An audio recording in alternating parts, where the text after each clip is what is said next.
अपनी ढपली अपना राग में आप सभी का बहुत स्वागत है और मैं हूं आपके साथ में अमनदीप। खबरों की शुरुआत करेंगे। बीजेपी की समीक्षा रिपोर्ट पर बड़ी खबर मिल रही है। न्यूज 18 के पास में एक्सक्लूसिव जानकारी है। रिपोर्ट में खराब प्रदर्शन के कारण जाहिर किए गए हैं। मोदी योगी से नाराज नहीं थे कार्यकर्ता और सूत्रों के हवाले से खबर मिल रही है। सांसदों की कार्यशैली पर नाराजगी जाहिर की है। कई सीटों पर भीतरघात भी हुआ है और स्पेशल 40 की जो रिपोर्ट है उसमें ये बड़े खुलासे हुए हैं। मोदी योगी का असर बरकरार है। सांसदों से कार्यकर्ता नाराज थे। मोदी योगी के भरोसे रहे प्रत्याशी और पूर्व सांसदों ने जनता से संवाद नहीं किया। सुनवाई न होने से कार्यकर्ता से नाराज थे और कई सीटों पर भीतरघात भी हुआ है। प्रत्याशी चुनने में गलती हुई है। तो एक बड़ी खबर आपको बता रहे हैं। देखिए, बीजेपी बैठक कर रही थी और कमेटी का भी गठन किया गया था इसको लेकर, जो कि जांच कर रही थी कि आखिर क्या कारण रहा कि 80 में से 80 सीटें जीतने का दावा बीजेपी कर रही थी और इतनी कम सीटें आई। और ज्यादा जानकारी के साथ में संवाददाता शंकर आनंद हमारे साथ में जुड़ गए हैं। माफ कीजिएगा, संकेत जुड़ गए हमारे साथ में। संकेत, बताइए क्या कुछ जानकारी निकलकर सामने आ रही है। आखिर क्या कुछ फैक्टर रहे जिसके चलते उत्तर प्रदेश में वो उतनी सीटें बीजेपी को नहीं मिली जितनी की उम्मीद थी। बिल्कुल, भारतीय जनता पार्टी ने जो उत्तर प्रदेश में लोकसभा चुनाव में भारतीय जनता पार्टी का प्रदर्शन खराब रहा, इसको लेकर भारतीय जनता पार्टी ने 2 स्तरीय पड़ताल कराई। इसमें पहला तो जो लोकसभा की सीटें हारी है भारतीय जनता पार्टी, उसको लेकर जो टीमें गठित की गई और वहीं दूसरी तरफ जो वोट प्रतिशत भारतीय जनता पार्टी का कम हुआ, आखिर क्यों कम हुआ, इसको लेकर 26 बिंदुओं को लेकर 80 सदस्यीय 40 टीमें बनाई गई और ये 40 टीमें उत्तर प्रदेश के सभी लोकसभा क्षेत्रों में यानी कि 80 लोकसभा क्षेत्रों में भेजी गई हैं। इसमें से कुछ टीमें अब वापस आ रही हैं और प्रारंभिक स्तर पर जो हम ये खबर दिखा रहे हैं, इसमें प्रारंभिक स्तर पर जो रिपोर्ट सामने आई है, हालांकि रिपोर्ट अभी तैयार हो रही है, लेकिन प्रारंभिक बिंदु जो सामने आया उसमें सीधे तौर पर सामने आया है कि मोदी योगी की कार्यशैली से जनता पूरी तरीके से संतुष्ट है और भारतीय जनता पार्टी का जो प्रदेश संगठन है, चाहे वो महामंत्री संगठन धर्मपाल हो या भारतीय जनता पार्टी के प्रदेश के अध्यक्ष भूपेंद्र चौधरी हो, उनकी भी कार्यशैली से पूरी तरीके से कार्यकर्ता संतुष्ट है। लेकिन जो सांसद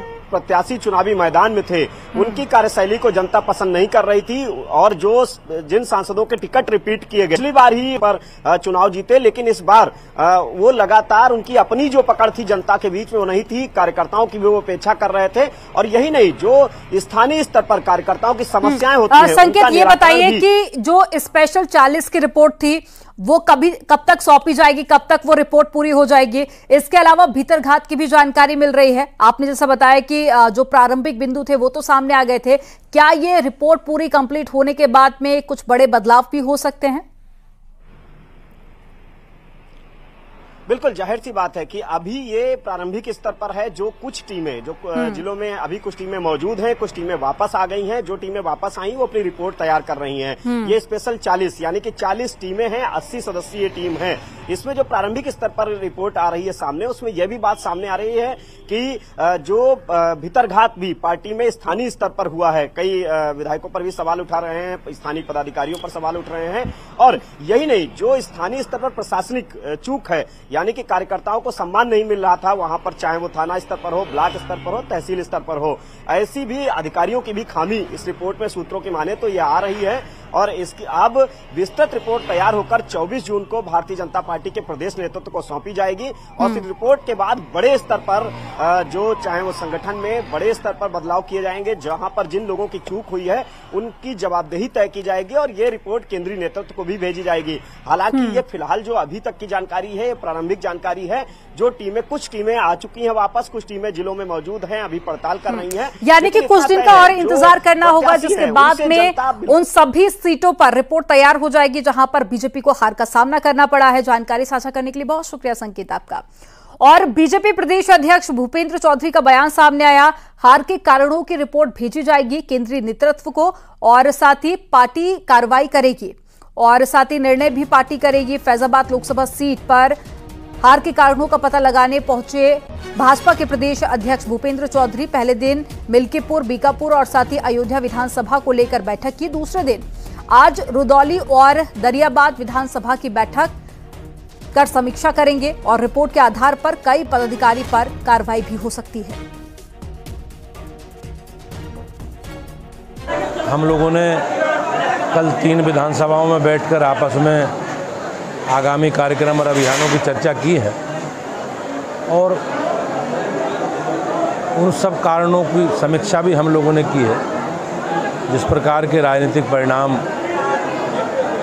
भारतीय जनता पार्टी के पक्ष में नहीं आए हैं और हम लोगों ने आपस में बातचीत करके हम सब लोग उन खामियों को दूर करेंगे। पार्टी का काम लगातार हमारा संगठनात्मक तैयारी है और जैसे भी भारत निर्वाचन आयोग के द्वारा उपचुनाव की घोषणा होगी हम लोग प्रत्याशी चयन। हाल ही में हुए लोकसभा चुनाव में पार्टियों ने लोगों से लोक लुभावने वादे किए, लेकिन फ्री देने के चक्कर में राज्यों के हालात खस्ताहाल हो चुके हैं। जनता पर इस भार का असर भी देखा जा रहा है और उन राज्यों के हालात सबसे ज्यादा बुरे हैं जहां पर कांग्रेस या फिर इंडिया गठबंधन की सरकार चल रही है। इसके बावजूद भी कांग्रेस ने चुनाव के दौरान 8,500 रुपए हर महीने खटाखट अकाउंट में भेजने की बात कही थी, लेकिन कांग्रेस चुनाव जीत नहीं पाई। अब आलम यह है कि फ्री की रेवड़ी देने की योजना कई राज्य सरकारों को दिवालिया बना रही है। इन राज्यों में सबसे ऊपर कर्नाटक और हिमाचल प्रदेश है, जहां पर सरकारों के पास में विकास के लिए पैसे नहीं है और इसका भार जनता पर डाला जा रहा है। कर्नाटक की बात कर लेते हैं। चुनाव के ठीक बाद पेट्रोल डीजल के रेट बढ़ाए गए। पानी की कीमत बढ़ाने की तैयारी में बेंगलुरु जल बोर्ड डीके शिव कुमार का दावा है और विधायक फंड के लिए पैसा नहीं है। जुलाई 2023 में नंदिनी दूध के रेट 3 रुपए बढ़े थे। कर्नाटक में रोड टैक्स सबसे ज्यादा 13 से 20% है। पेंशन का भुगतान न होने से लोग परेशान हैं और राजकोषीय घाटा करीब 85,000 करोड़ रुपए तक पहुंच सकता है। कर्नाटक का कुल खर्च 17% अधिक रहने का अनुमान है। इसके बाद में बात कर लेते हैं हिमाचल प्रदेश की।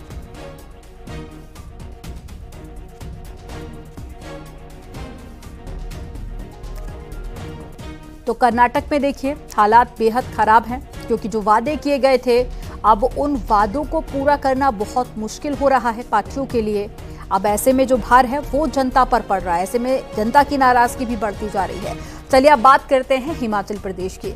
राज्य के खजाने पर बुरा असर पड़ रहा है। समय पर वेतन देने में असमर्थ है सरकार।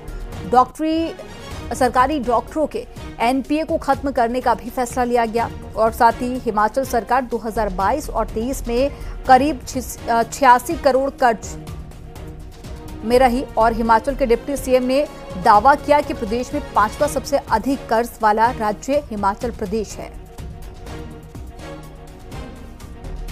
तो डिप्टी सीएम की तरफ से यह दावा किया गया कि सबसे ज्यादा जहां पर कर्ज लिया गया है जिन राज्यों में, उन टॉप 5 में हिमाचल प्रदेश भी शामिल है।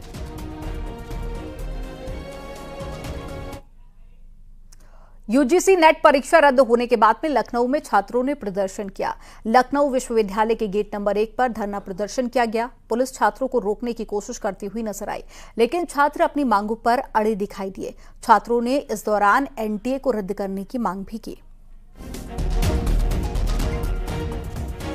18 जून को हुई यूजीसी नेट की परीक्षा अगले ही दिन 19 जून को रद्द कर दी गई है, जिसको लेकर जो तमाम छात्र छात्राएं हैं, अभ्यर्थी हैं, उनमें परीक्षा को लेकर आक्रोश है, क्योंकि ये परीक्षा जो है बताया जा रहा है कि अनियमितताओं के चलते, गड़बड़ियों की आशंका के चलते रद्द कर दी गई है। ऐसे में जो स्टूडेंट्स हैं वो काफी ज्यादा आक्रोशित हैं, क्योंकि ये जो एग्जाम है नेट का वो एनटीए द्वारा कराया जाता है। एनटीए इससे पहले नीट के एग्जाम को लेकर सवालों के घेरे में था, लेकिन अब नेट के एग्जाम को लेकर छात्रों में आक्रोश है। क्या मांग है आपकी? हम लोगों की मांग ये है कि सबसे पहले एनटीए जो कि एक प्राइवेट एजेंसी है, उसको सारे एग्जाम कंडक्ट करवाने की एजेंसी दे दी गई है। अब वो प्राइवेट एजेंसी है, उसकी कोई पारदर्शिता नहीं है। कायदे से छात्र का एग्जाम शिक्षक को करवाना चाहिए। आज से पहले यूनिवर्सिटी करवाती थी। जब हमें जो अध्यापक पढ़ाएगा वही हमारी जांच करे ना कि हम पढ़ने काबिल हैं उस यूनिवर्सिटी में कि नहीं। ये प्राइवेट एजेंसी क्यों करवा रही है? और ये जब से बनी है इसमें धांधली हो रही है। हमारी मांगे हैं कि शिक्षा मंत्री इस्तीफा दे और माननीय प्रधानमंत्री इस पे एक्शन ले। ये एनटीए को रद्द किया जाए। आज नीट और जो है ये आपको जो है नेट JRF का पेपर कैंसिल हो रहा है, ये बहुत बड़ी त्रासदी है हमारे शिक्षा व्यवस्था के लिए। यहाँ पर प्रोटेस्ट कर रहे हैं, लखनऊ विश्वविद्यालय में हम मौजूद हैं और यहाँ पर ये छात्र प्रोटेस्ट कर रहे हैं जिनको पुलिस रोकने का प्रयास भी कर रही है, खदेड़ रही है। इनकी साफ तौर पर मांग है कि जो ये एग्जाम NTA करवाता है, ये एग्जाम रद्द होना चाहिए। और ये एग्जाम रद्द तो हो ही गया है, लेकिन जो शिक्षा मंत्री हैं वो उनका इस्तीफा भी ये मांग कर रहे हैं। और NTA को जो एजेंसी है उसको हटाने की मांग भी यहाँ पर कर रहे हैं। तो ये तमाम जो छात्र संगठन है वो यहाँ पर आज प्रोटेस्ट कर रहे हैं UGC नेट को लेकर। और यहाँ पर विद्यालय में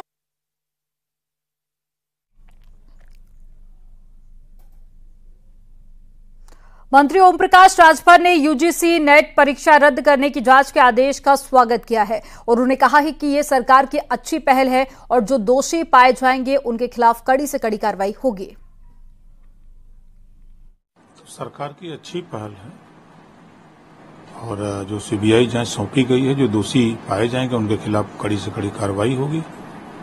और कांग्रेस के जमाने में भी पैदा हुए लोग हैं, जो ट्रेंड सपा और कांग्रेस ने किया, उनको रोकने का प्रयास हो रहा है और सरकार कटिबद्ध है उस पर कार्रवाई करने के लिए।